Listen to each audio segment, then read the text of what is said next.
Shalom. First and foremost, I'd like to give all praises and glory and honor to Yahweh Ba'Shem, Yahweh Shai, Ba'Shem, Bukakadash. Double honors to the elders for preaching this word truthfully and sincerely. And shalom to the Akim, scattered to the four corners of the globe, preaching the word truthfully and sincerely as well too. I say shalom. And this is a news article, was recently as of March 8th, 2023, from the Gimmer. It's my first time checking out this website of the news article. And it reads, the IDF, which is the Israeli Defense Force, strike Hamas posts in Gaza after explosive detonate near troops along the border. And I believe as of yesterday, it was a report coming out of the Jerusalem Post that was saying that in a retaliation, Hamas of the Gaza Strip, they was gonna respond back what happened to the recent raid of those six Palestinians were killed by the Israelis of that recent raid that happened over there a day before yesterday over there in the West Bank, as tensions been at an all-time high for the past 2.5 months in the year 2023 so far. Tensions been at an all-time high. And I believe the recent rocket from the Gaza Strip trying to target the Israeli against the Israelis. I believe it was a failed rocket launch, I believe. So, now you have the Israelis, the Israeli Defense Force, they kind of responded back to that, and they responded back to this explosive detonating near the troops along the border. And I'm gonna read it again. It says the IDF strike Hamas posts in Gaza after explosive detonated near troops along border.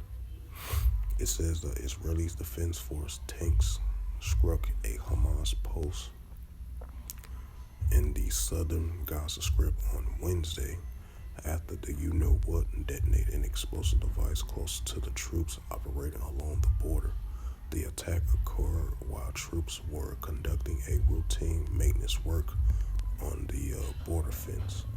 The IDF says that no soldiers were injured in the blast and that an investigation into the incident has been launched. The military ordered Israeli farmers working in the vicinity to temporarily vacate the area.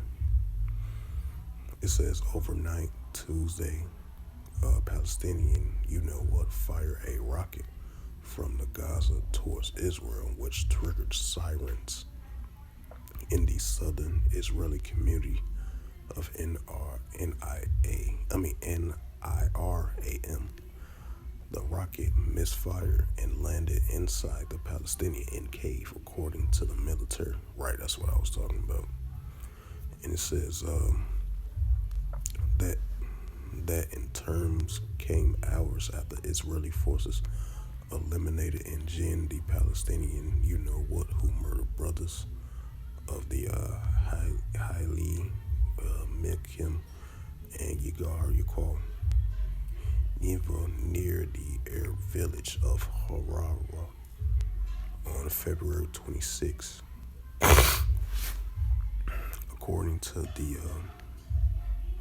military, soldiers have come under fire within the house of the was and after surrounding it. Palestinian officials identified the fatality as Abdul Fattah Hassan, 49. The IDF said that the concurrent operations in Nablus, troops arrested 2 of the sons who are suspected of involving in the Harara attack, if I pronounced that right. Salakia. It says Israeli Prime Minister Benjamin Netanyahu praised the soldiers who eliminated the a parent, you know what, who murdered the two wonderful brothers in cold blooded.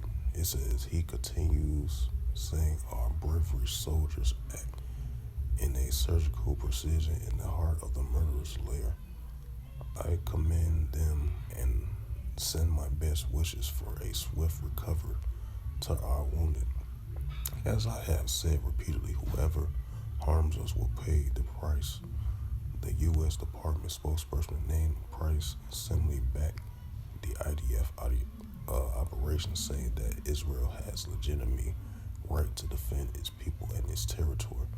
Well, just like the Palestinians have a right to defend their people and their territory. Other ways they being getting occupied and their homes being teared, innocent Palestinians getting killed for no reason. So, hey, just like the Israelis need to defend themselves, hey, the Palestinians need to defend themselves as well too. Even though I'm not defending them, but I'm just saying. But continuing on with the reading, it says the U.S. State Department spokesperson Ned Price similarly backed the IDF operation, saying that Israel has a legitimate right to defend its people and its territory, just like along the Palestinians, they have a right to defend their people and their territory as well too. It says, in all forms of aggression, including, of course, those from the you-know-what groups. Salaki, yep. And I'm going to bring up the scripture well as that as well too.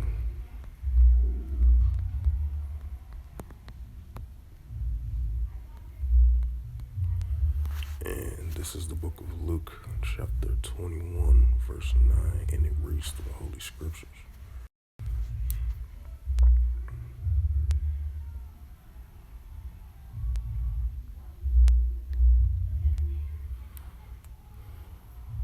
And this is the book of Luke, chapter 21, verse 9, and it reads, but when ye shall hear of wars and commotions, be ye not terrified, for these things must first come to pass, but the end is not by and by. And this is the book of Luke, chapter 21, verse 10. And this goes right along with the tension stirring up between the Israelis and the Palestinians in that region in the Middle East. This is the book of Luke, chapter 21, verse 10. Then say he unto them, nation shall rise against nation, and kingdom against kingdom. Right, so we're seeing nation rising against nation. Especially tensions been at an all-time high this past 2 months since the year 2023, and it's going to continue to heat up more and more and more, as this recent news article, as it says, the IDF, which is the Israeli Defense Force, struck Hamas post in Gaza after explosive detonating near troops near the border. So, these tensions are definitely going to stir up even more and more between these two sides. So with that, hopefully this sit-down lesson was edifying. I would like to give all praises and glory and honor to Yahweh, Ba'ashem, Yahweh Shai, Ba'ashem, Wakakadash. Double honors to the elders for preaching this word truthfully and sincerely. And shalom to the Akim, scattered through the four corners of the globe, preaching the word truthfully and sincerely as well too. And until next time, I will say shalom.